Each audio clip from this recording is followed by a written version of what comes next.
Hi guys, Zoltan here, and this will be the Pentium III retro PC here. So I've been upstairs on the roof and found a few graphics cards here. We will take a look on them very soon. But first, let's see the PC here. On the front side, it's a DTK machine, and we have a floppy drive here, 3.5 inch, and a CD writer with a volume controller, and just simple. It should be reset button, but it's impossible to press it. And we had an HDD and a power LED here, power button, so quite simple. It's a bit different case because there is no left and right side, but you just remove the whole case.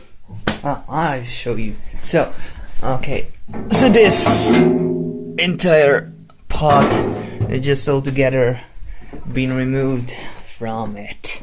So I have a 20 gigabyte simple hard drive.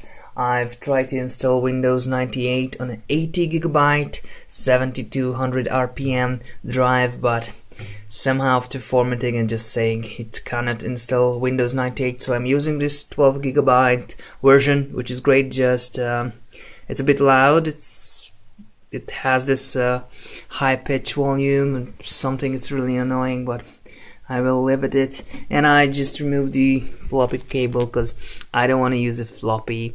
I know it's not authentical, but I don't have any, and I just don't want to fill the case with unnecessary stuff. I also removed the REALTEK card because I won't use it.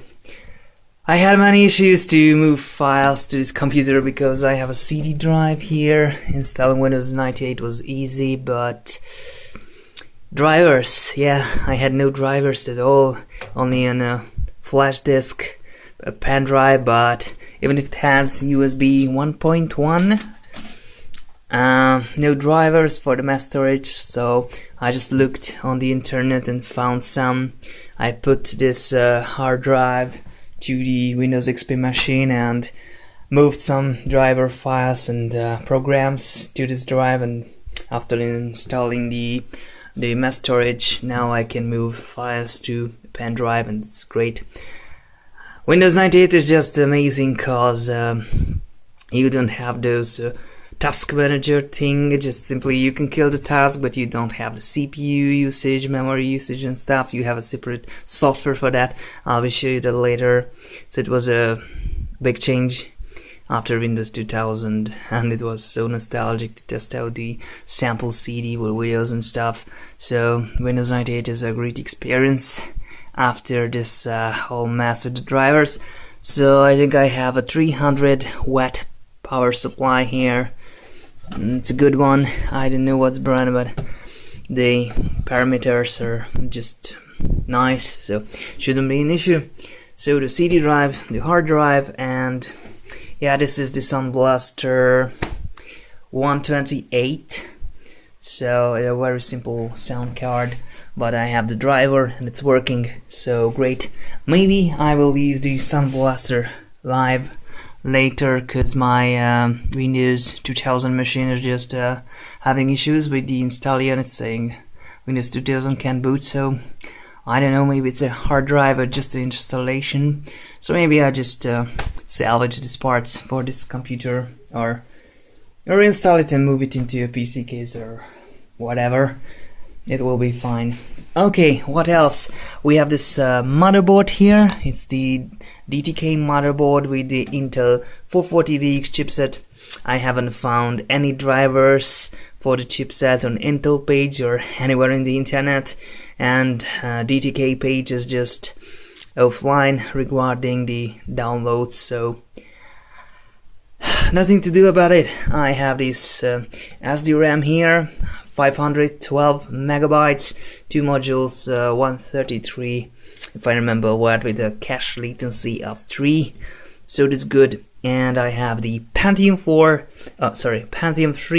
CPU running at 600 megahertz, 256 kilobytes of L2 cache. The whole computer is so fast, I'm happy, really. And I have the Riva TNT2 32 megabyte graphics card, and it works like a charm. Wasn't able to do any 3D so far, but the Age of Empires ROM expansion demo from the Windows 98 CD just runs fine, and that's great. Yeah, we'll tell other stuff later with okay, take a look at the graphics card. I realize this is just a 9200 from AMD, so it's not not that good. So also there are some missing parts of the fan, so there aren't, I mean. Okay, so, and it's dirty, but not an issue. It looks a little rugged. I don't know, maybe it's working, I'm not sure. I will test this. But GeForce 2 GTS 32 megabytes, I definitely tested with DDR memory. It should be quite fast. I believe it's DDR. No, unfortunately it's SDRAM. The other one has DDR on it, and the GeForce 4 MX64, of course, it's DDR, but I guess it's a 64 bits memory bus as well, so not the best. And I have the GeForce 2 MX here, MX 400. Maybe this is a good card, I don't know. Compared to the Riva TNT, which only supports DirectX 7, I think this graphics card would be an improvement, but definitely I would trust this card because it's really good. Maybe some of those gaming, but Windows old games, Carmageddon, Revolt, Quake maybe, or Serious Sam. I'm not sure yet, but I will come back with a video. Also, the VGA output is not that bad, but I can't set anything higher than 60 Hz. Because otherwise the screen is just too, you know, this is waving all around the place. It's not good. And also higher resolution than 1024 by 768. It's just the same effect what I'm using the native right now.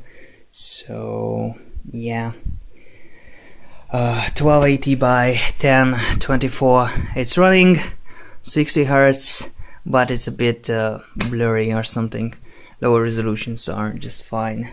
So maybe this will change with the GeForce 2 MX, and I would love to have a originals GeForce 256. I had one. I just had to find the person I just gave it to, so maybe I'll come back with that card. So after some cleaning, that's the PC. I will reinsert this graphics card, and it's ready to roll. Installing test mark and games and so on. So that's cool. Thank you so much for watching, and please like and subscribe if you can. It would help me a lot. Thank you so much. Bye bye.